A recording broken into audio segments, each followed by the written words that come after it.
귀한 찬양 감사합니다. 이 찬양의 고백이 우리들의 고백되기 원합니다. 나의 평생 주를 찬양하리, 나의 평생 주를 성축하리. 그런 복된 삶을 사시기를 축복합니다. 오늘 우리에게 주시는 하나님의 말씀 보겠습니다. 하박국 3장입니다. 하박국 3장 13절에서 우리 19절 말씀을 저와 여러분이 한 절씩 교독하고 19절은 함께 읽도록 하겠습니다. 제가 가진 구약성경 1305페이지에 있습니다. 제가 3장 13절 먼저 읽겠습니다. 주께서 주의 백성을 구원하시려고 기름 부음 받은 자를 구원하시려고 나오사 악인의 집에 머리를 치시며 그 기초를 바닥까지 드러내셨나이다.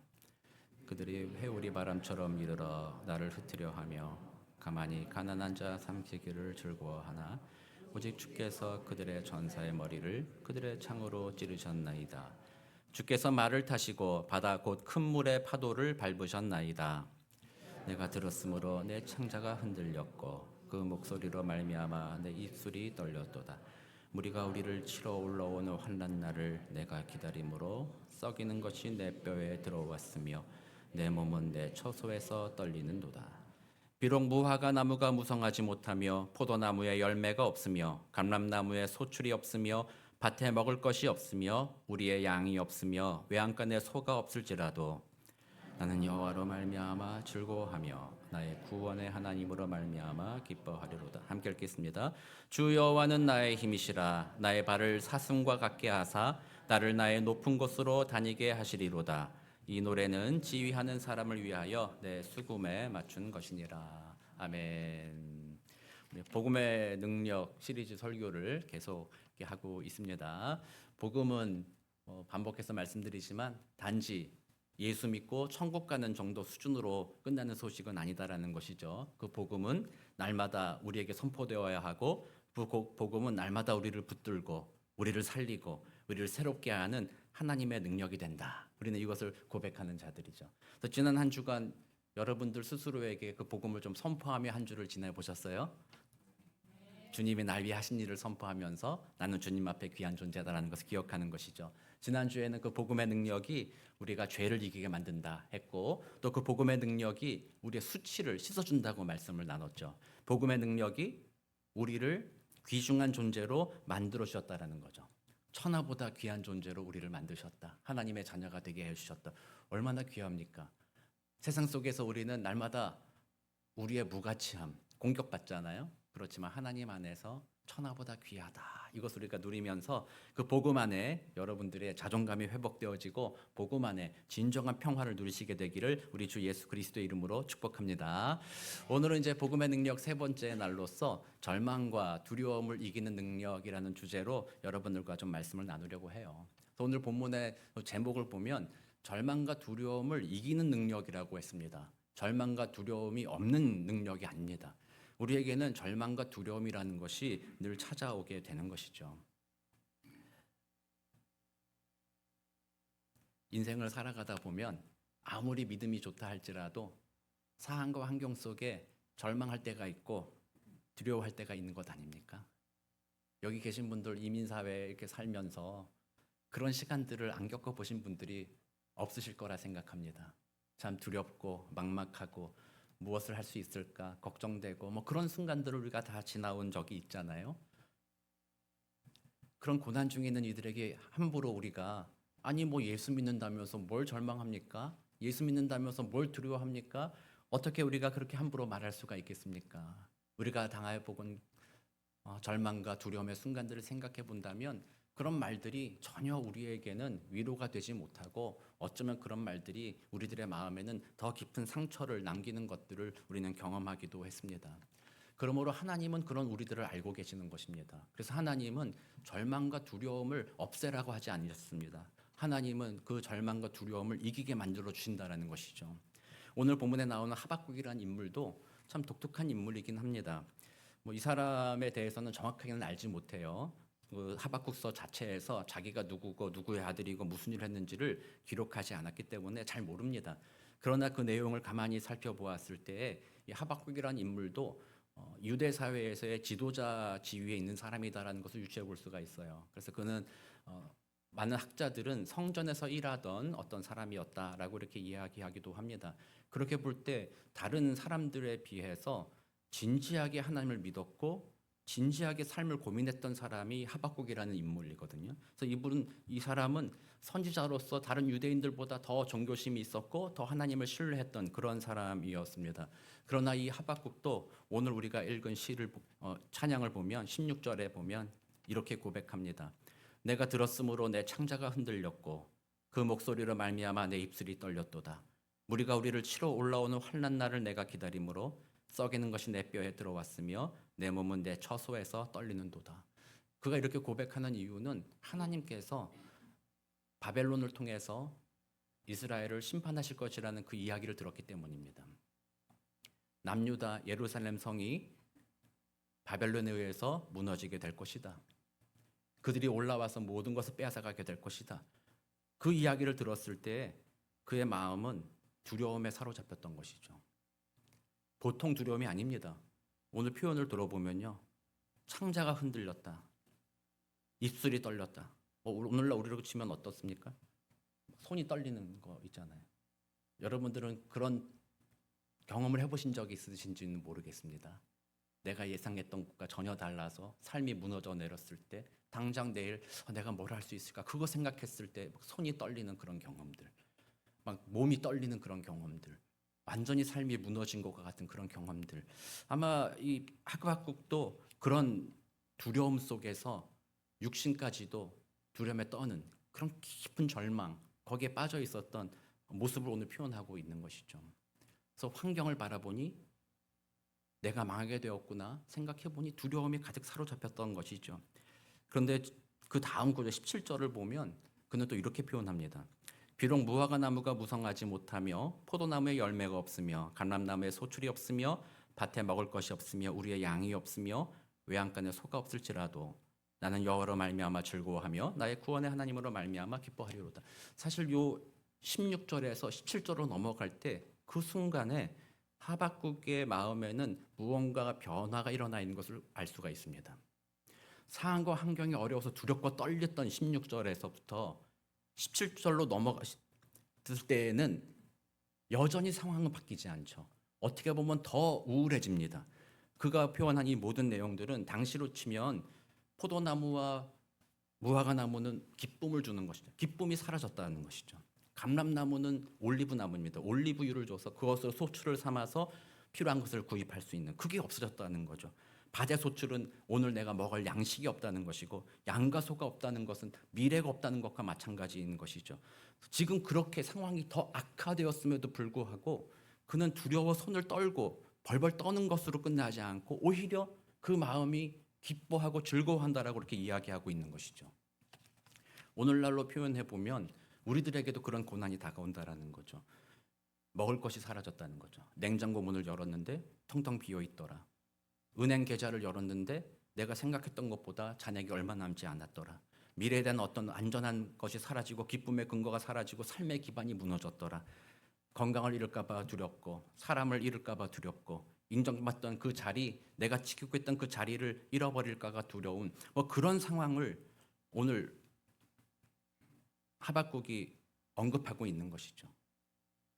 그런 절망적인 상황에 이르렀을 때에도 하박국은 오히려 기뻐하고 즐거워한다라고 삶의 태도가 바뀌었다라는 겁니다. 그래서 어떻게 그것이 일어났는가? 어떻게 두렵고 떨고 벌벌 떨어서 밤잠도 못하고 그랬던 인물이 상황은 더 악화되고 더 나빠지는 것 같아 보이는데 오히려 더 기뻐하고 즐거워한다라는 믿음의 고백을 할 수 있었는가? 우리가 그걸 한번 살펴보려고 하는 거죠. 그 기초는 그 앞구절에 남아있고 우리 하박국서의 특징을 좀 보면 알 수 있습니다. 이 하박국서는 좀 독특한 서신서입니다. 독특한 예언서이죠. 다른 예언서는 하나님이 선지자를 택하시고 선지자에게 이런 말을 전해라 이렇게 하나님이 성경으로 그들에게 말씀을 전해줍니다. 선지자는 단지 하나님께 들은 말씀을 대언하는 역할을 해왔죠. 근데 하박국서는 좀 다릅니다. 하박국은 하나님 앞에 질문합니다. 그가 하나님께 두 가지 질문을 던졌고 거기에 대해서 하나님이 답변해 주신 그 내용이 하박국서입니다. 그 첫 번째 질문은 그거였어요. 이분이 선지자로서 성전에서 일하던 사람이었고 경건한 사람이었으므로 남유다의 상황을 보았더니 이 사람들은 너무 불의하다라는 거죠. 하나님의 백성이라고 말할 수가 없다라는 것입니다. 여전히 성전에서 제사도 드리고 하나님을 안다고 하는 이 백성들이 다른 예언서에서 늘 얘기했던 것처럼 삶의 자리에서는 하나님과 전혀 상관없이 살아가는 거였죠. 불의를 행하는 거죠.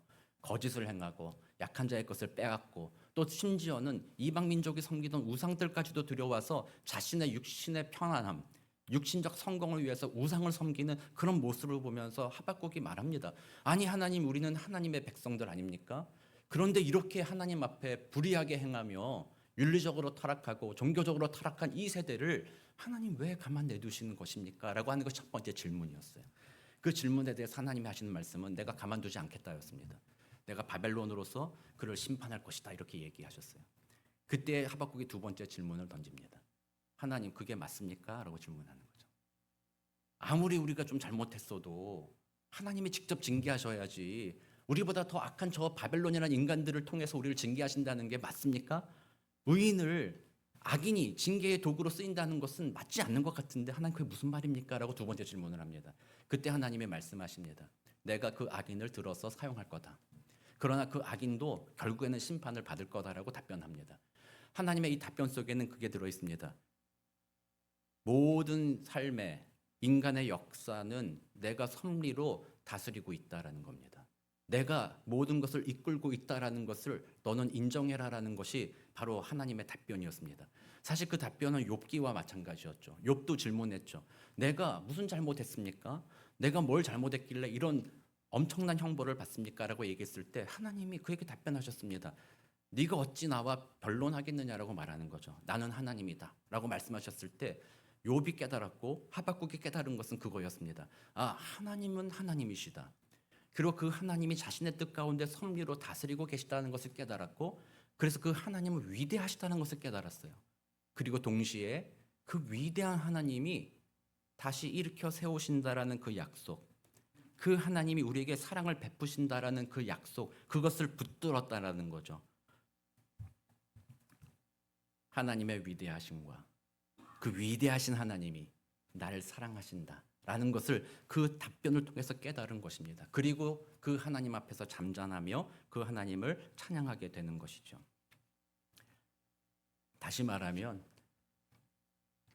하박국은 주어진 환경에 눈을 두고 두려워 떨고 있다가 하나님이 주인이시며 하나님이 우리를 사랑하신다라는 하나님을 바라보는 시선을 바꾸었을 때 그 두려움에서 노임받았다라는 겁니다. 그리고 그 하나님 안에서 기뻐하고 즐거워하는 그런 삶으로 변화되었다라는 겁니다. 그 자리에 바로 그리스도의 복음이 담겨 있는 겁니다. 하나님의 은혜가 담겨 있는 것입니다. 지난 한 주 우리는 맥체인 성경 읽기표를 읽으면 이사야서를 읽게 돼 있어요. 이사야서 쭉 읽는데 저는 새벽 예배 설교하면서 성경을 읽으면서 지난주에 아주 큰 은혜, 어떻게 보면 또 다른 하나님의 은혜를 깨달았다라고 볼 수도 있는데요. 이사야서의 대부분 앞부분 40장까지는 하나님의 심판의 내용이 담겨 있어요. 처절하게 심판합니다. 너희들이 불의를 행하였으니 너희들은 심판받아 마땅하다, 심판하겠다, 처절하게 이야기합니다. 그러나 40장이 넘어가면서 하나님은 그들을 향해서 그러나 내가 너를 구원할 거다라는 약속을 주십니다. 근데 그 약속을 한 번만 말하는 게 아니에요. 내가 너를 구원할게, 알았지, 됐지, 이 정도로 끝난 게 아닙니다. 구원할게, 또 구원할게, 내가 너를 건질 것이다, 내가 너를 동에서 부르고 서에서 부르고 북에서 부르고 너를 할 것이다. 하나님이 그 말을 얼마나 반복하는지 몰라요. 그걸 보면서 생각든 것이 그겁니다. 하나님이 얼마나 우리를 사랑하시면 그렇게 얘기하셨겠느냐는 거죠. 내가 너를 사랑한다, 사랑한다 얘기해도 우리들이 귀를 막고 있는 거예요. 이사야가 예언하고 그럴 때에도 이스라엘 백성들이 그 말을 들으면서도 하나님이 너를 구원한다, 너를 사랑한다 그렇게 얘기했어도 그 이스라엘 백성들은 여전히 귀를 막고 있었어요. 하나님의 사랑을 깨닫지 못했죠. 여전히 자기가 할 수 있다 생각했고 이방 민족 우상들을 섬기면서 그 하나님의 사랑을 외면했던 그런 모습을 보여주죠. 그러나 하나님은 끊임없이 그들에게 내가 너를 건질 것이다라는 사랑의 고백을 계속하고 계신 거예요. 하나님은 그 위대하신 분이십니다. 그리고 결국 그 사랑의 끝이 뭐예요? 예수 그리스도를 보내주신 거예요. 말을 해도 못 알아들으니까 내가 너 사랑한다고, 내가 널 사랑한다. 나와 함께 교제하자. 아무리 말을 해도 귀를 막고 듣지 않으니 하나님께서 안 되겠다. 너를 사랑한다라는 결정적인 증거 내가 보여줄게. 뭡니까? 독생자 예수를 보낼게. 그리고 그가 너희의 죄를 대신해서 십자가에 죽을게. 그로써 내가 너희들을 향한 나의 사랑을 확증할게. 우리 예수님의 그 사랑을 우리에게 보여주신 것이죠. 그래서 우리는 그 사랑 안에 다시 한번 머무러야 되는 것입니다. 우리가 아직 죄인 되었을 때 그리스도께서 우리를 위하여 죽으심으로 하나님이 우리에 대한 자기의 사랑을 확증하셨느니라. 우리는 그 사랑을 경험해야 됩니다. 정말 여러분들이 하나님이 얼마나 여러분들을 사랑하시는지를 진짜 경험해야 하는 것이죠. 그분에게 눈을 맞춰야 됩니다. 우리는 캘리포니아 살다 보니까 때때로 광야를 나가기도 하죠. 모하비 사막, 라스베가스 가려고 그러면 사막 지나가잖아요. 사막 지나가고 보면은 좀 어떠세요? 좀 지겹잖아요. 다 풍경이 다 똑같고 그냥 광야하고 그냥 뭐 나무만 있고 막 이렇게 지겹잖아요. 지나가다가 그 광야 벌판 한 곳에 아름다운 들불 하나 피어 있다. 어떠세요, 좀? 나는 감정이 메말라서 뭐 그런 들풀쯤이야, 그런 꽃쯤이야, 뭐 이렇게 생각하실 수도 있을지 모르겠습니다만 좀 신기하잖아요. 다가가잖아요. 바라보잖아요. 야, 어떻게 이 광야 같은 곳에 이 꽃이 피었을까? 야, 어떻게 이 생명력이 나타났을까? 그것을 바라보면서 황홀해지잖아요. 마음의 위로를 느끼잖아요. 어떻게 보면 하나님의 사랑이라는 게 바로 그거라는 거죠. 세상을 바라보고 나의 환경을 바라보면 광야와 같다라는 거죠. 넘어질 것 같죠. 부서질 것 같고 실패할 것 같고 그런 상황 가운데 우리의 눈을 들어서 그 가운데 피어난 그리스도의 사랑, 하나님이 우리를 향한 그 사랑, 그것을 우리가 바라보는 것이죠. 거기에 집중할 때 주변의 환경과 상황은 더 이상 우리를 괴롭히지 못하게 되는 거죠. 그 사랑을 발견했을 때 방금 제가 표현한 것처럼 얼마나 놀라운가. 와, 하나님의 이 사랑이 얼마나 위대한 사랑인가. 그 사랑이 얼마나 생명력이 있는가. 그 사랑에 집중할 때 우리는 상황과 환경은 바뀌지 않아도 그 사랑에 집중함으로 그 자리가 하늘나라. 그 어디나 하늘나라. 우리 주와 동행하면 그 어디나 하늘나라라고 말하잖아요. 고난과 상황 중에서도 하나님을 집중하면 하나님이 날 위해 하신 일들, 사실 이 하박국서의 그 내용들도 하나님이 하실 일이, 앞에서 우리가 읽은 3장 13절, 14절, 15절의 말씀들도 하나님이 약속하신 거예요. 내가 할 거다라고 약속하시는 거죠. 너희들을 징계하려고 썼던 바벨론이라 할지라도 내가 그들을 물리칠 것이다. 너희들을 일으켜 세울 것이다. 15절에 주께서 말을 타시고 바다 곧 큰 물의 파도를 밟으셨다. 주께서 우리를 넘어뜨리고 물에 잠겨서 죽게 만드는 그 모든 권세를 밟으셨다. 그가 구원하신다라는 것이죠. 그게 사실 복음의 핵심이잖아요. 우리의 힘으로 되는 것이 아니라 하나님의 능력으로 된다라는 거죠. 우리의 구원뿐만 아니라 우리가 이 땅에서 살아가면서도 삶의 자리에서 승리할 수 있는 능력이 우리에게서 나오는 것이 아니라 하나님으로부터 나온다라는 거예요. 그 하나님의 위대하시며 그 하나님이 나를 사랑하시기 때문에 나를 내버려 두지 않으신다. 바로 이 믿음이 그 광야와 황량한 상황 속에서도 그 믿음으로 인하여 우리는 하나님의 나라를 맛보는 거죠. 그 믿음으로 인하여 기쁨과 즐거움이 회복되는 것이죠. 오늘 본문에서 하박국은 무화과 나무가 열매를 맺고 감람나무가 소출을 내고 외양간에 소가 많아지고 뭐 그렇게 해서 주님을 찬양합니다라고 말하지 않습니다. 여전히 절망적인 상황임에도 불구하고 그의 눈을 하나님을 바라보았을 때, 그의 눈을 들어 주님을 생각할 때 마음의 즐거움이 찾아온 거죠. 그래서 사랑하는 성도 여러분, 두려움이라는 감정은 우리에게 늘 찾아오는 감정입니다. 우리는 예수 믿는다고 해서 두려워할 필요 없어. 왜 두려워해? 왜 걱정하고 왜 염려해? 왜 절망해? 그러면 안 돼. 믿음이 없어서 그럴 수가 있어. 이렇게 말하는 자가 아니죠. 우리는 그런 감정을 인정해야 됩니다. 솔직히 말해보면 정말로 우리 오늘 집에 가서 통장 계좌를 열었는데 통장에 잔액이 다 사라지고 없다면 어떻게 했습니까? 여러분들 마음에 그까이 거 뭐 없어져도 뭐 괜찮지 뭐 또 하나님이 계신데 뭐 이런 사람이 세상에 어디 있겠어요.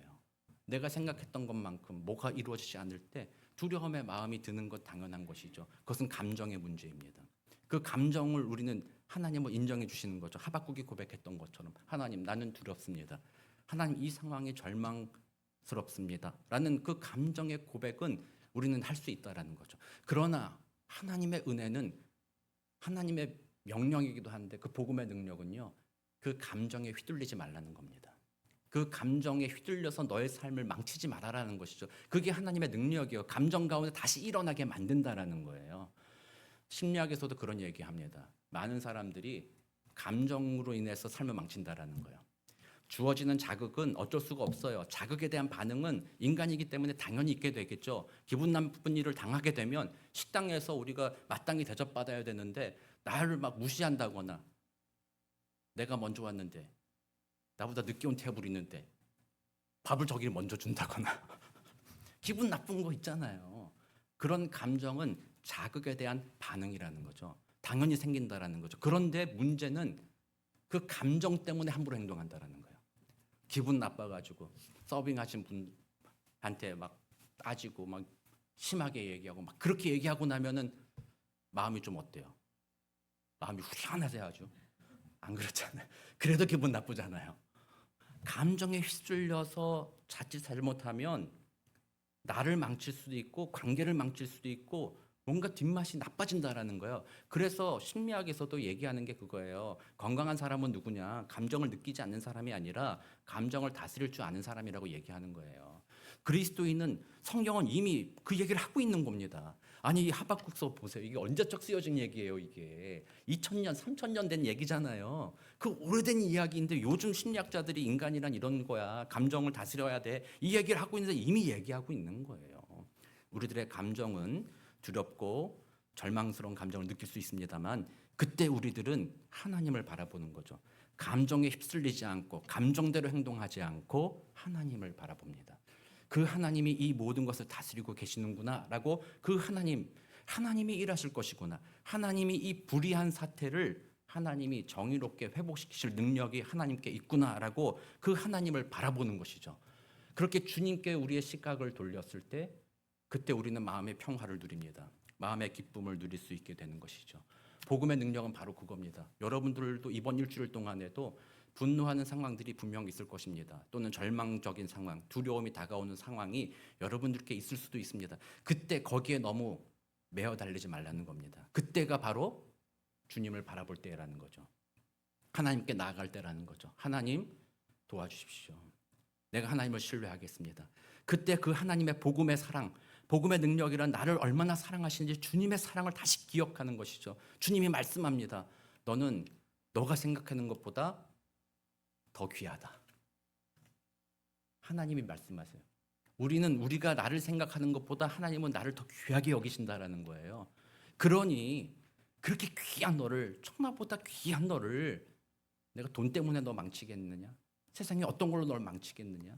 나는 널 귀하게 여기고 있으니 내가 이 길을 인도하고 있다. 하나님께서 우리에게 말씀해 주시는 거예요. 그 은혜로 인해서 우리는 성령의 은혜로 두려움을 이길 수 있는 것이죠. 두려움을 못 느끼는 것이 아니라 두려움을 이길 수 있게 해주신다라는 거예요. 그래서 우리는 그 가운데 주님을 찬양하는 것이죠. 하박국과 같이 나는 여호와로 인하여 즐거워하리라. 세상아 덤벼라. 나를 넘어뜨리려고 해봐라. 하나님이 나와 함께 있으시다. 그러므로 난 여호와를 즐거워한다. 그분과 함께 있는 내게 무슨 위협이 있으랴, 무슨 넘어짐이 있으랴. 심지어는 어떻게도 고백해요? 죽여라. 죽나. 그거 아니겠어요? 오늘이 순교자 기념주일이라고 오늘 합니다. 특별한 절기가 있는 건 아닙니다. 우리 총회에서 그냥 우리 순교자들을 한번 생각해 본 주간을 1년에 한 번 정도 갖는 것이 좋겠다 해서 순교자 기념주일로 만들었어요. 순교자들을 생각해 보세요. 우리가 겪는 두려움하고 비교가 될 수 있을까요? 바로 눈앞에서 고통당하고 고문당하고 눈앞에서 동료가 죽고 이제 곧 자기도 생명을 내어줘야 될 죽을 수밖에 없는 그 상황에 있는 이 순교자들 어떻게 했겠어요? 얼마나 두렵겠습니까? 그런데 그 순교자들의 마지막은 다른 사람들과 달랐다라는 거죠. 우리 수데반 사도행전 하는 수데반이라는 인물도 그랬잖아요. 돌로 맞아 죽는 그 순간이었잖아요. 우리 같으면 어떻게 했겠어요? 돌로 맞으니 이렇게 죽을 순 없어. 이게 뭐야? 막 두렵고 떨리고 막 그럴 때 잘못했어 하지 마, 하지 마, 죄송합니다 이럴 수 있을 그 순간에도 그는 오히려 돌로 치는 사람들에 대해서 예수님처럼 저들을 용서해 달라고 얘기하잖아요. 그리고 그의 얼굴에 광채가 났다고 얘기하잖아요. 순교자들이 그렇게 그 마지막을 맞이할 수 있었던 이유는 뭘까? 다 복음의 능력 아니겠습니까? 하나님이 나와 함께 하신다라는 거죠. 이 두려움이 나를 삼켜서 하나님의 뜻을 따라 하나님과 동행하는 그 복된 자리를 박차버리지 않겠다. 나는 주님과 동행한다. 주님이 날 사랑한다. 죽음도 날 이길 수 없다. 우리 예수님이 사망 권세 이기셨으니 나도 그와 함께 사망 권세를 이긴다. 그 믿음으로 그는 다른 삶을 살고 마지막을 다르게 마무리하게 됐잖아요. 그게 순교자들의 모습이에요. 그래서 우리는 그 순교자 기념의 날을 위해서 순교자를 막 야 대단하다. 저 순교자들은 성인이야. 대단한 사람들이야. 저 사람들을 한번 높여주자. 그날이 아닙니다. 우리는 순교자 기념주일에는 그들이 어떻게 그 길을 갔는지를 생각하는 날이라는 거예요. 그들이 어떻게 순교하게 됐는지 돌아보면 뭐예요? 그들은 복음의 능력으로 그 길을 갔다라는 거예요. 하나님이 살아 계시다. 하나님이 위대하시다. 그 하나님이 날 사랑하신다. 그 하나님이 나를 다시 살리신다. 그 하나님이 이 모든 것을 섭리로 다스리고 계신다라는 그 믿음 때문에 그들은 순교의 길을 걸어갈 수가 있었다라는 거예요. 그래서 오늘 우리들에게도 도전이 되는 것은 우리들에게도 그 믿음을 달라는 거죠. 그 복음의 능력이 우리를 바꿔달라는 것이죠. 혹시라도 이 순간 여러분들 말은 하고 있지는 않지만 여러분들 개인적으로 마음의 두려움과 걱정을 가지고 계신 분들 있으시다면 다시 한번 그 복음을 여러분들의 마음에 선포하셔야 되는 거예요. 제가 너무 자주 얘기해서 여러분들이 이제는 너무나도 잘하는 얘기입니다. 우리 교회는 수준이 높아서 그런 거예요. 지그문트 바우만이라는 사람이 유동하는 공포라는 책이 있어요. 사회학자인데 80이 넘으신 분이신데 오늘날의 세대를 분석하면서 얘기하는 거예요. 오늘날의 세대는요, 불안과 두려움이 곳곳에 놓여 있는 세상이라는 거예요. 어디에서 내가 무슨 일을 당할지 모른다는 거죠. 옛날 같았으면 우리 애들 키울 때 어떻게 했어요? 어떻게 지내는지도 몰라 사실은. 아침에 나가면 밤에 들어와요. 어디 가서 뭘 했는지도 모르고 내버려두고 살았잖아요. 근데 오늘날은 어떻게 해요? 큰일 나잖아요. 어디로 가는지 내가 잘 보고 있어야 되고 혹시라도 무슨 일을 당할까. 그래서 세상이 더 살기 좋아지는 게 아니라 어디에서 무슨 일을 당할까 불안한 세대를 살아가는 거죠. 그래서 그 유동하는 공포라는 것이 항상 불안감이 우리 마음에 가득한 세대를 살아가고 있다는 거예요. 미래에 대한 불안이죠. 앞으로 내가 어떻게 살까? 내가 의지했던 모든 거 사라지고 이렇게 될 때 어떻게 살까? 그래서 항상 뭔가 행복한데 뭔가 좋은 것 같은데 뭘 더 즐기고 더 맛있는 거 먹고 좋은 집 살고 여행 다니고 뭐 하는 것 같은데 여전히 마음에는 두려움이 있고 불안함이 늘 있게 되는 거죠. 그건 이제 유동하는 공포라고 해요. 그래서 그 책에서 답을 또 몰라요, 사실은. 답을 얘기하긴 해요. 그 답은 뭐냐면 신뢰 관계를 회복하라는 거예요, 서로. 우리는 함께 서로 신뢰 관계를 회복해야 됩니다. 아니, 말은 쉽지 어떻게 그런 걸 신뢰 관계를 회복해요? 할 수가 없다는 거죠. 그래서 모든 사람이 어쨌든 그 불안함과 두려움을 가득 안고 살아가고 있다라는 거죠. 그러나 이미 성경은 옛날부터 답을 줬어요. 그 불안함을 주께 맡기라는 거예요. 주님이 너와 함께 한다라는 거예요. 그분께 맡겼을 때 그 두려움이 우리를 잠식하지 않는 거죠. 요즘에 우리는 TV에서 테러라든지 여러 범죄들을 막 듣는단 말이에요. 그걸 들으니까 저거 나한테도 일어날 수 있겠는데 막 두렵단 말이죠. 그 두려움에 사로잡히기 시작하면 아무것도 못해요. 쇼핑몰도 못 가잖아요. 옆에서 쇼핑몰에 뭐 사고가 났다고 그러면 무서워서 쇼핑몰 또 가겠니? 못 가고. 그 두려움이 우리들의 삶의 자유를 제한하고 기쁨을 제한하고 우리를 넘어뜨리게 만든다는 거죠. 그러므로 그것을 이겨야 돼, 극복해야 되는데 다른 방법은 세상 사람은 없다라는 거예요. 그냥 서로 신뢰관계를 좀 회복해 봅시다. 좀 나은 사이로 가봅시다. 말만 그냥 하는 것이지. 그러나 그리스도의 복음은 하나님의 능력은 그것을 이기게 만든다라는 거예요. 두려워하지 않게 만든다라는 거예요. 물론 제가 여러분들께 두려워하지 말라고 하니까 그래 아무 생각 없이 쇼핑몰 어제 총기 사고 났어. 뭐 어차피 하나님이 다 지키신대. 오늘 또 가자 막 가자. 그러라는 건 아니잖아요. 주의하고 조심할 필요는 있으나 두려움에 사로잡혀서 삶에 반드시 해야 될 일들과 기쁨을 주고 옳은 일들을 포기하는 것을 하지 말라는 거잖아요. 그럼 우리는 주님 안에서 자유할 수 있는 거죠. 제가 선교 다닐 때에는 걱정도 많이 했어요. 제가 기아차에서 일할 때는 아프리카나 뭐 중남미나 출장을 많이 다녔는데 비행기를 타야 되잖아요. 항상 무서웠어. 비행기 떨어질까 봐. 한국에서 거기까지 가는 비행기는 그래도 뭐 대한항공 타고 뭐 타고 가잖아요. 현지에서도 이동할 때는 현지 비행기 타거든요. 프로펠러 달린 덜덜 떨린 것도 타봤고요. 창문 떨어진 것도 타봤고요. 어떤 전 비행기의 문짝이만 덜렁거리는 것도 타봤어요. 막 산에 올라가는데 막 무서워. 손 잡고 막 손에 땀이 막 나고 막. 그 두려움에 사로잡히고 그렇게 살았었는데 그때마다 기도하는 거죠. 비행기를 안 보는 거죠. 뭘 해요? 눈 감고 기도하는 거예요. 주님, 하나님의 뜻이 계시죠. 하나님이 날 사용하시려면 오늘 살려주시겠습니다. 그러니 하나님을 신뢰합니다. 그래가지고 오늘까지 살아있는 거예요. 하나님을 바라볼 때 상황은 바뀌지 않아도 하나님께 집중할 때 마음의 평안을 주신다. 마음의 기쁨을 주신다. 그러므로 여러분들의 삶에 지금 고난의 순간을 걸어가고 있는 분들, 두려움과 걱정과 불안함으로써 삶이 무너지신 분들, 요즘에 그런 마음의 병으로 힘드신 분들이 얼마나 많아요. 그 모든 마음의 병의 치유가 어디에 있다? 복음의 능력이다. 주님이 우리를 사랑한다. 주님이 우리를 다스린다.